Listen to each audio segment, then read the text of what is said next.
چنانچہ مکہ مکرمہ میں ایک عورت تھی جس کو اپنے حسن و جمال پہ بڑا ناز تھا. وہ ایک مرتبہ نہانے کے بعد کپڑے بدل کے اپنے بال سنوار رہی تھی، آئینے کے سامنے کھڑی تھی اور بہت اپنے آپ پہ فریفتہ تھی کہ میں بہت حور پری ہوں. خاوند نے دیکھا تو اس عورت نے بڑے ناز نخرے سے بات کی کہ کوئی ہے مرد ایسا جو مجھے دیکھے اور میری تمنا نہ کرے. تو خاوند نے کہہ دیا ہاں، عبید بن عمیر.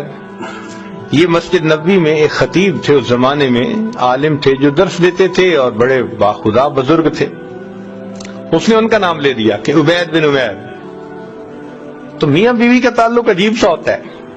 آگے سے کہنے لگی کہ تو مجھے دے اجازت، میں تجھے دکھاتی ہوں کہ وہ پھسلتا کیسے ہے. اس نے کہا ٹھیک ہے. عورت کو اجازت مل گئی، وہ نکلی باہر، مسجد کے دروازے پر آ کر کھڑی ہو گئی. اب مسجد سے جب وہ باہر نکلے تو عورت نے پہلے تو ایسی بات کہی کہ جیسے کوئی مسئلہ پوچھنے کے لیے کھڑی ہو. تو چونکہ انہوں نے مسئلہ بتانا ہوتا تھا، ذمہ دار تھے، تو وہ کھڑے ہو گئے. اس نے بات کرتے کرتے اچانک اپنا نقاب ہٹا دیا. اس کا خیال یہ تھا کہ جب وہ میرے حسن و جمال کو دیکھیں گے تو فریفتہ ہو جائیں گے. جیسے ہی اس نے ایسا کیا تو انہوں نے نظر ہٹا لی اور کہا کہ دیکھو تم کیوں ایسے کام کے بارے میں سوچتی ہو جس سے دنیا میں بھی تمہیں ذلت ملے گی، آخرت میں بھی تمہیں ذلت ملے گی. اب یہ الفاظ اتنے درد کے ساتھ ان کے منہ سے نکلے، وہ شرما گئی، واپس آ گئی. خاوند نے پوچھا کیا بنا؟ کہنے لگی کیا مرد ہی نیک ہوتے ہیں، عورتیں نہیں نیک ہو سکتی؟ میں بھی نیک بنوں گی. اس کی زندگی بدل گئی. اس کے بعد وہ روز اپنے خاوند سے پوچھتی عشاء کے وقت کہ تمہیں میری ضرورت ہے. اگر کہتا ہاں تو خاوند کے پاس وقت گزارتی، اور اگر وہ کہتا نہیں تو جبہ پہن لیتی اور ساری رات مصلی پہ عبادت کرتی. اس کا خاوند کہا کرتا تھا کہ پتہ نہیں عبید بن عمیر نے ایک فکرہ بول کے میری بیوی کو راہبہ کیسے بنا دیا. وہ راہبہ بن گئی. شکار کرنے کو آئے، شکار ہو کے چلے.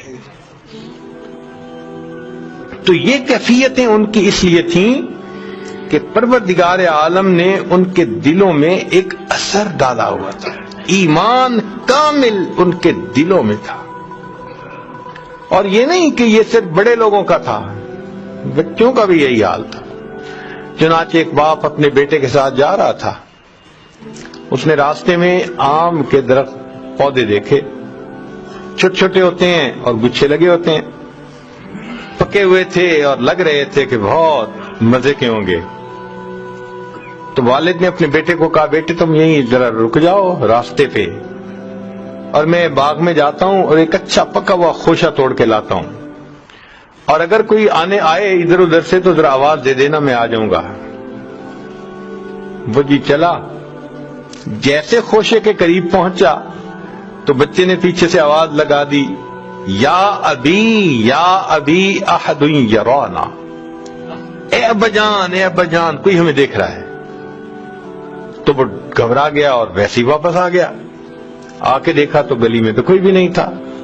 اس نے کہا گلی میں تو کوئی نہیں. اس نے کہا انسانوں میں سے ہمیں کوئی نہیں دیکھ رہا، انسانوں کا پروردگار ہمیں دیکھ رہا ہے. چھوٹا بچہ 10 سال کی عمر ہے تقریباً، اس کا بھی یقین ایسا بن گیا تھا.